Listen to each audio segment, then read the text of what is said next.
Assalamualaikum warahmatullahi wabarakatuh. Di video kali ini kita akan belajar tentang struktur atom, di mana pada bagian ini yang kita bahas adalah perkembangan teori atom dan model atom.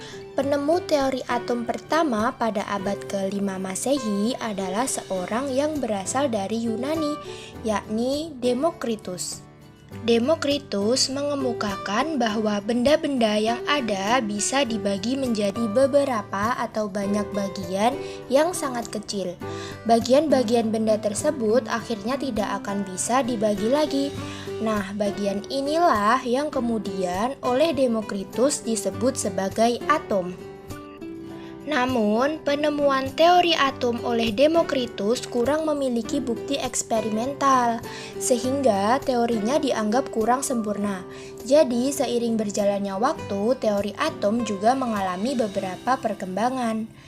Nah, pada zaman kimia modern, perkembangan teori atom diawali oleh John Dalton dengan teorinya yang disebut dengan teori atom Dalton, yaitu pada tahun 1803.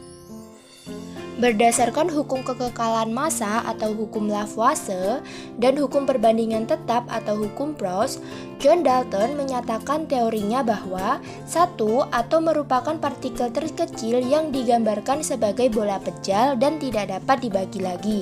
Gambarnya seperti ini ya. Yang kedua, atom dari unsur yang sama, massa dan sifatnya sama. Dan sebaliknya, atom yang sifatnya berbeda, maka massa dan sifatnya juga berbeda. Dan yang ketiga, senyawa tersusun dari atom-atom yang terdiri dari dua unsur atau lebih dengan perbandingan tetap dan tertentu.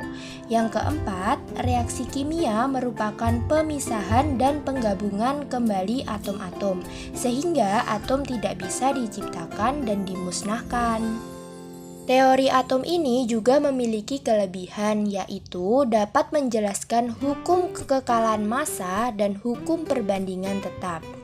Namun, teori atom Dalton ini juga memiliki kelemahan, yaitu tidak dapat menjelaskan bagaimana cara atom saling berikatan, tidak dapat menjelaskan sifat listrik materi, dan tidak dapat menjelaskan perbedaan antara atom unsur yang satu dengan unsur lainnya. Sehingga muncullah teori atom yang kedua, yaitu teori atom Thomson pada tahun 1897. Teori atom Thomson dikemukakan oleh Joseph John Thomson berdasarkan percobaan sinar katoda. Beliau menyatakan atom mengandung elektron yang bermuatan negatif dan elektron-elektron tersebut tersebar merata di dalam seluruh atom. Yang kedua, atom itu sendiri diasumsikan berupa bola pejal yang bermuatan positif. Jadi, model atomnya seperti ini ya. Modelnya seperti roti kismis atau kue onde, di mana kismisnya menyatakan elektron dan roti atau ondenya menyatakan bentuk atom. Sehingga model atom Thomson biasa disebut juga dengan model atom roti kismis.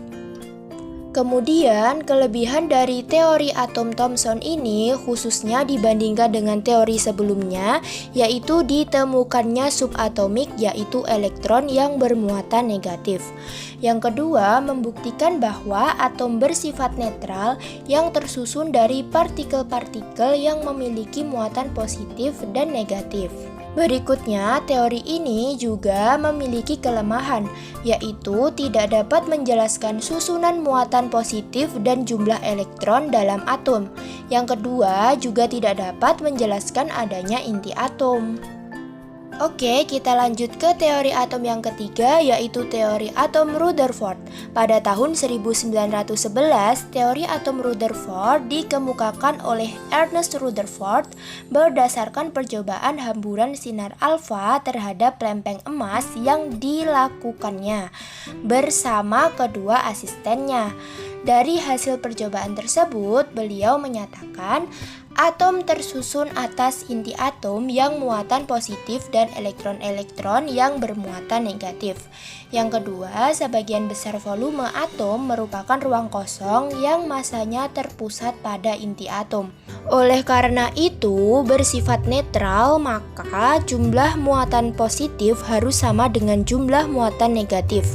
Kemudian, di dalam atom, elektron-elektron bermuatan negatif selalu bergerak mengelilingi inti atom. Jika digambarkan, bentuknya seperti ini ya.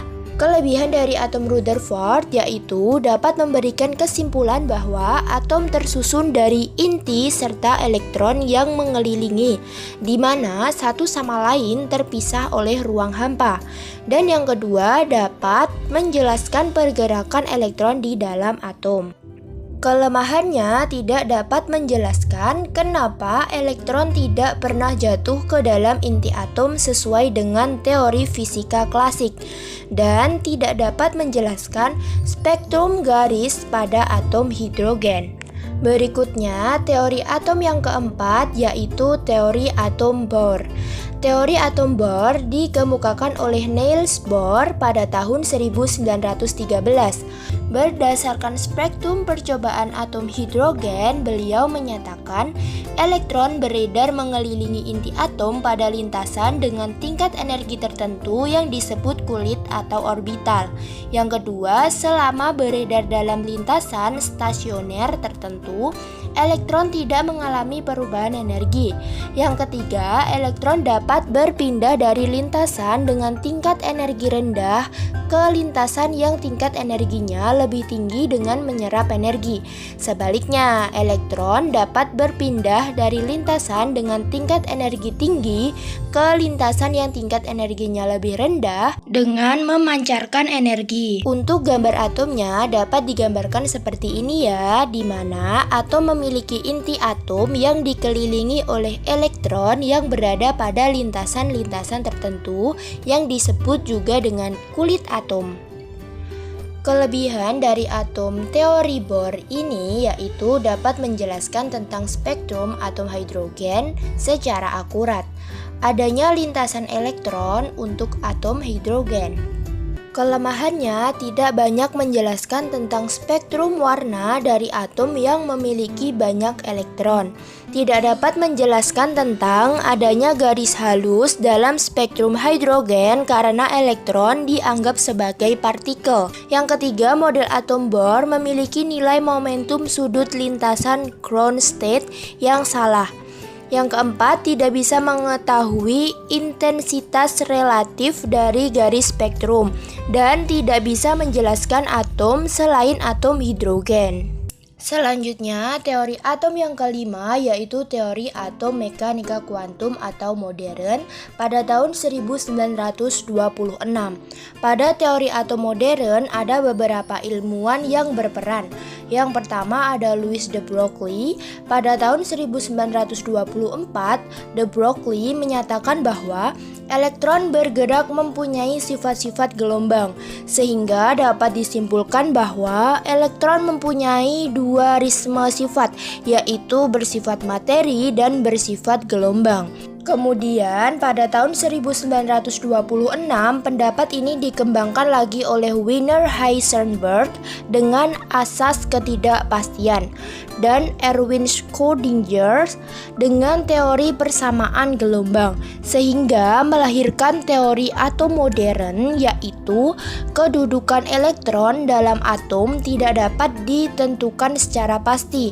Yang dapat ditentukan adalah daerah kemungkinan atau kebolehjadian menemukan elektron terbesar yang disebut juga dengan orbital.